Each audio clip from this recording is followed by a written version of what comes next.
So in 1993, Teresa Córdova, John Betancur here at UIC, Nena Torres wrote a groundbreaking article on how neoliberal globalization and economic restructuring was impacting Latinx communities. No one else in the globalization literature was writing about this at the time. They showed how, as major cities were being hit by deindustrialization and the loss of jobs overseas, that Latinos, Latinxes played a critical role in that transition to Chicago becoming a global city. And so our next speaker, José Córdova, took this important study and updated it into what many of you know as the Latino Neighborhood Report, which is, as you know, a really important report on the status of Latinxes in Chicago. So it's my great honor to introduce José Acosta-Córdova. He truly represents that the type of organic intellectual that our communities need. I think his work really blends rigorous research with the lived experiences of Latinos here in the Midwest. So I'm gonna turn it over to José.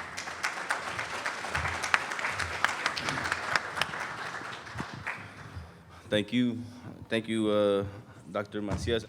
All right, thank you. Thank you. I'm very honored to be here with you all this afternoon. Actually, it's still morning. But yeah, I'm going to talk a little bit about some of the work we've been doing to update the Latino Neighborhoods Report.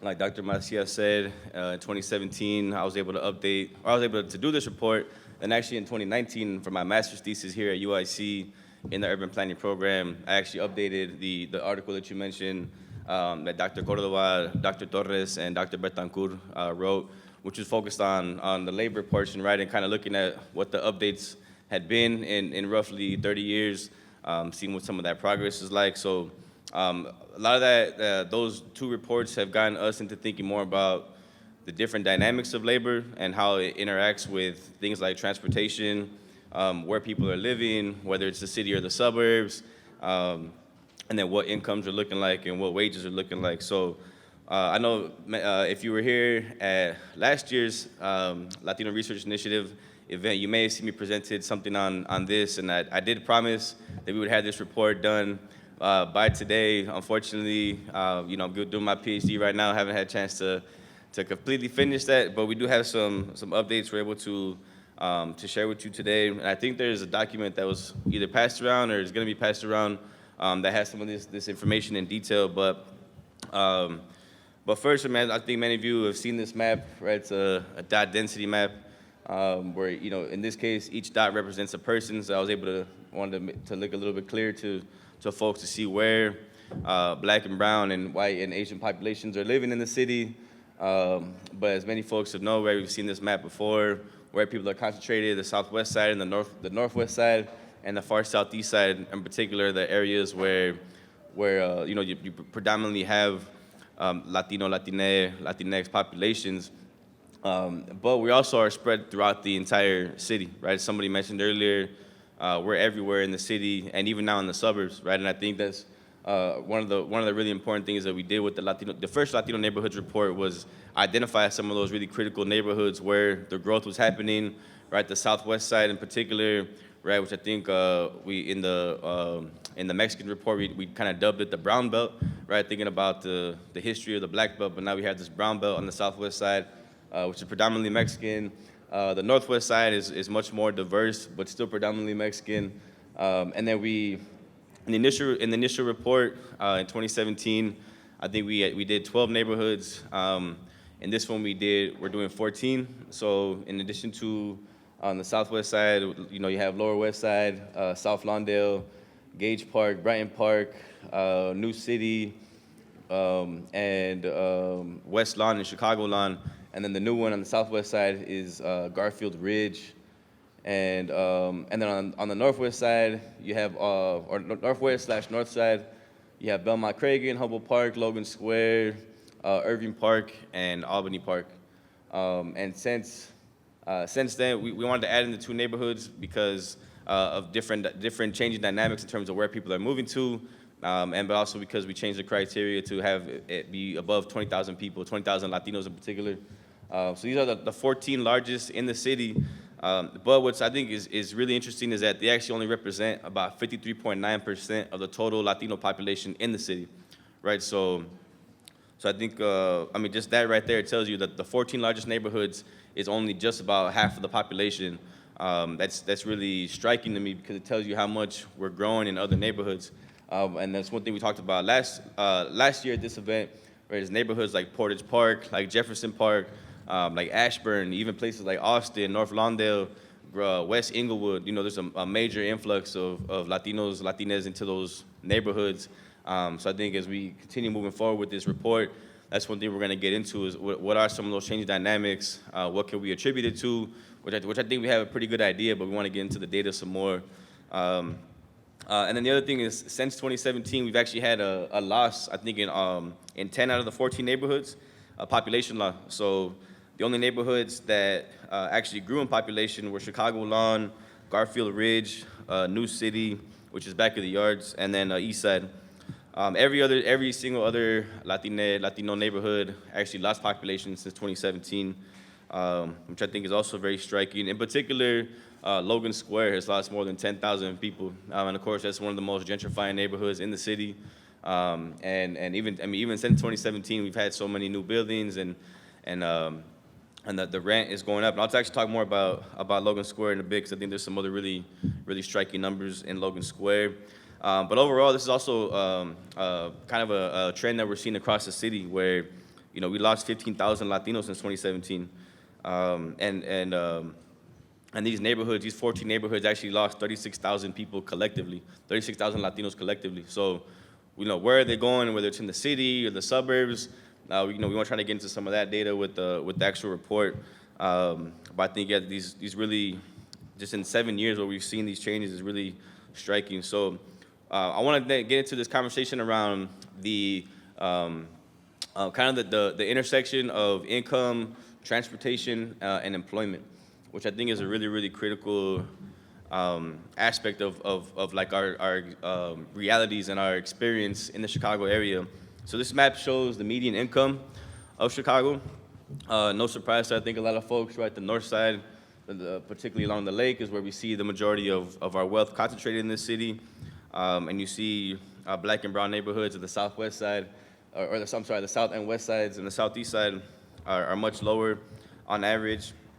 The median income of Latinos in Chicago is about just over 62,000, and for context, the median average of the city of Chicago is 71,000. So it is lower than the city's average, and within, I think actually only 5 out of the 14 neighborhoods have a median income for Latinos that's higher than the city average.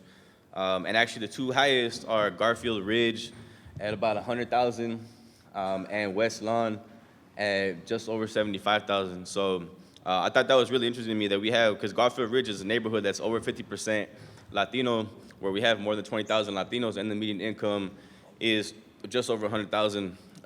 So that is pretty significant. I think we didn't see those kinds of numbers in 2017. So I think I don't know if people have been moving there, and I think it's part of in general, right? When you have multiple generations of people who have been able to get their degrees, who are working at professional jobs, right? We're seeing places like Pilsen, where we saw with GCI's report a couple years ago that you're actually having more middle class and upper class Latinos, Latinas moving to Pilsen. So it's no surprise that we have this population developing now. But to have like this kind of upper middle, lower upper class kind of enclave developing in the southwest side, I think is really interesting.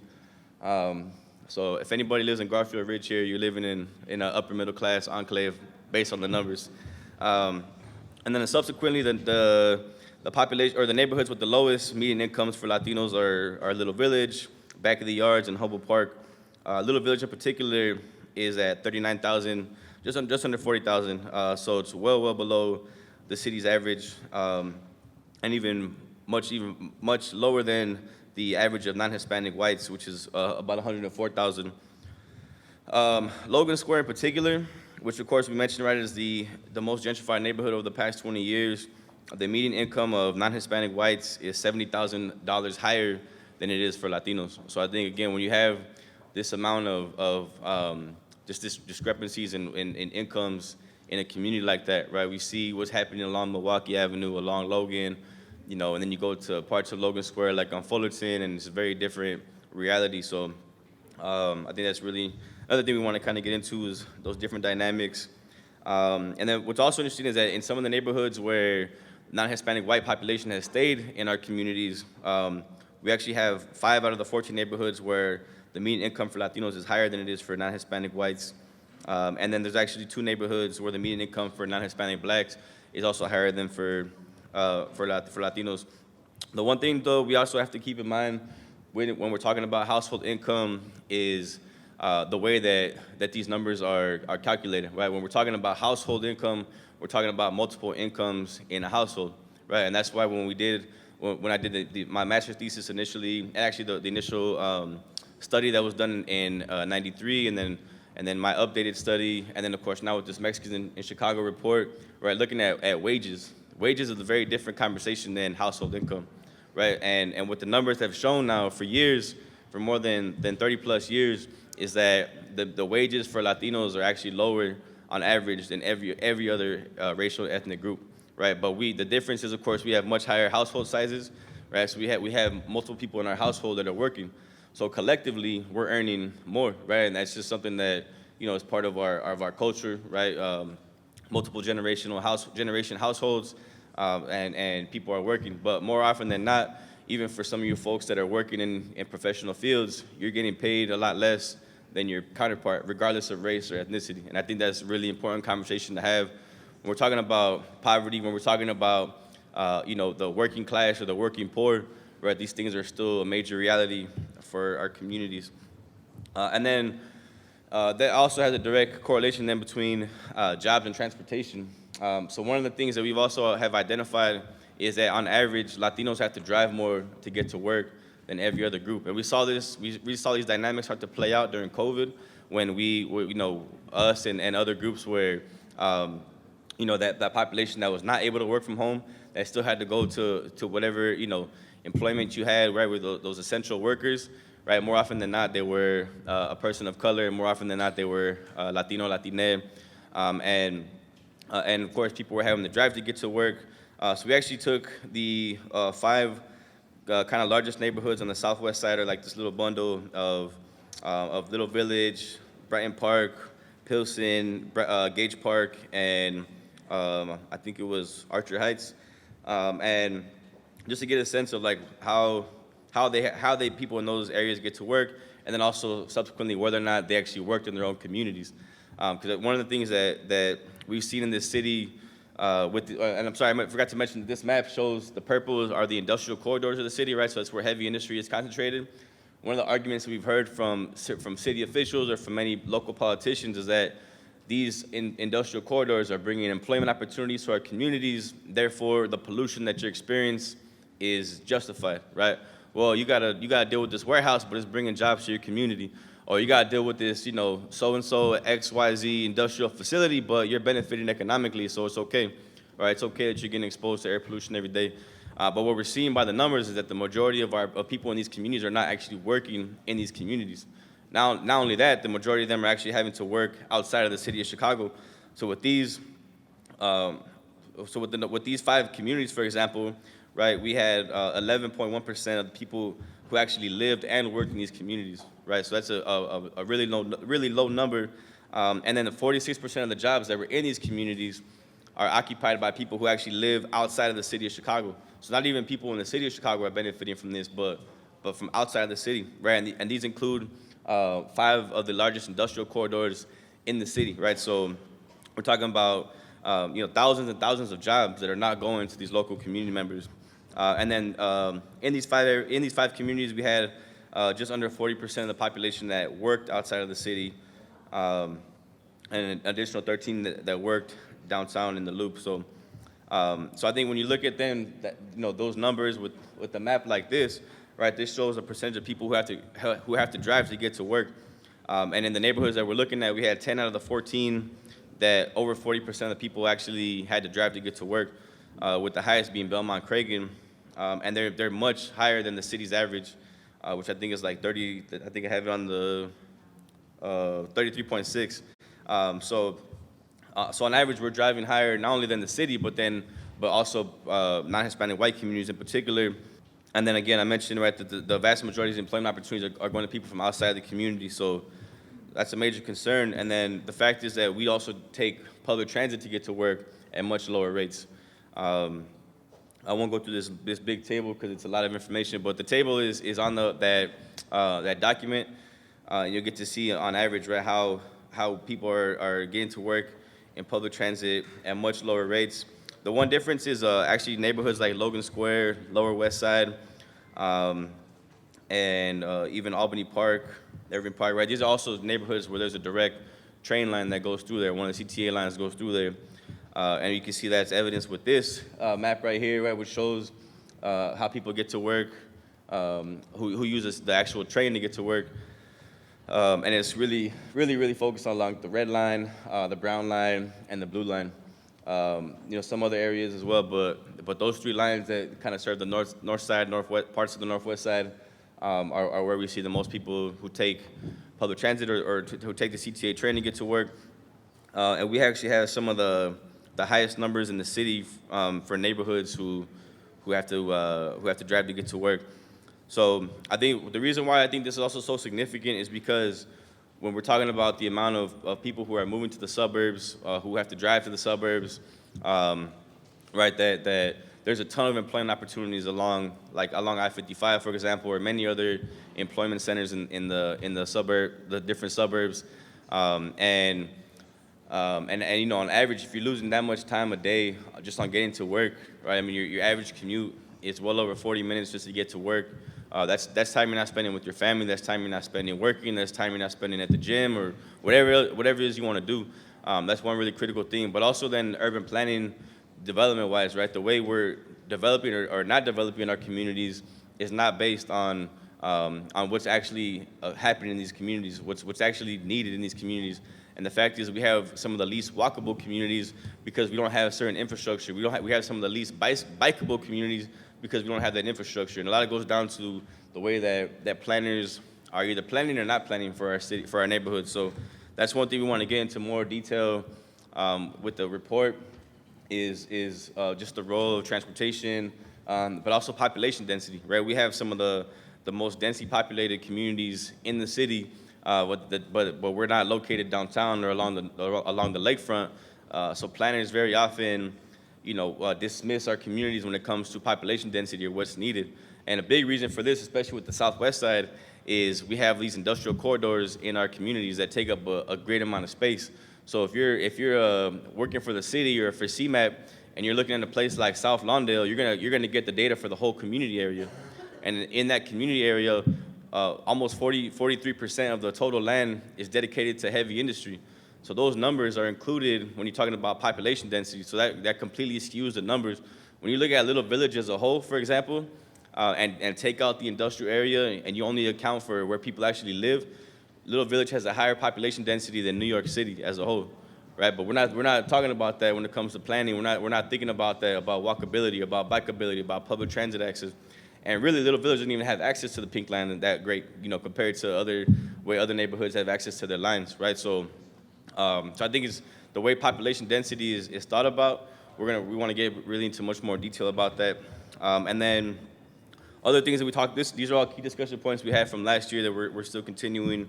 Obviously gentrification, population growth that I mentioned earlier, the role of environmental justice, wages and household income. And I think the last thing, which is what Rob was talking about, is we don't know where these new arrivals are going, how that's changing different neighborhood dynamics. Are we gonna see a place where, we're gonna call it Little Caracas, or, we can get some arepas all the time, whatever it is, I'm okay with that part of it too, But I think those are things that that we're still kind of waiting for. It's not showing up in the census data yet, so we can't say where they're going. And of course, as Rob pointed out, we don't know where they're going, but hopefully within the next year or two, we can start to really get some real better data that will show that. So I'll leave it there for right now, and thank you.